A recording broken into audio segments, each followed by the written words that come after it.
কৃষ্ণনগরে এক জেলে থাকতো, তার নাম হচ্ছে তরুণ কর্মকার। তরুণ রোজ ভোরবেলা উঠে চলে যেত মাছ ধরতে।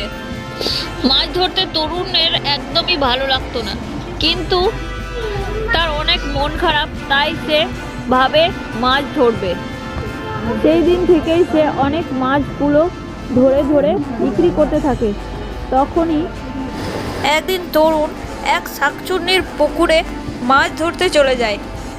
সেই পুকুরে অনেক মাছ, কিন্তু যখনই পুকুরে ছিপ ফেলতে যাবে তখনই শাকচুন্নি উঠে আসে, তার দিকে এগিয়ে আসে আর বলে যে এটা আমার পুকুর, এখানে কেউ মাছ ধরবি না, চলে যায় এখান থেকে।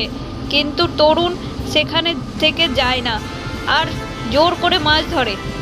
শাকচুন্নিটিকে দেখে একটুকু ভয় পায় না, ও মাছ ধরতেই থাকে। অনেকগুলো মাছ ধরে নেওয়ার পর শাকচুন্নিতে পরিণত হয়ে যায়। তারপর যখন সে মাছ নিয়ে বাড়ি যায় তখন 3 মাথা শাকচুন্নিটি তার সঙ্গে সঙ্গেই যায়। তখন তার মাছের বাস্কেট থেকে একটি করে মাছ কমতে থাকে। তখন তরুণ দৌড়ে গিয়ে এক জঙ্গলের আড়ালে গিয়ে মাছ নিয়ে দাঁড়ায়। তারপর কোনো রকমভাবে মাছটিকে সেইখানে রেখে আর সে নিজের প্রাণ বাঁচিয়ে ঘরে ফেরে।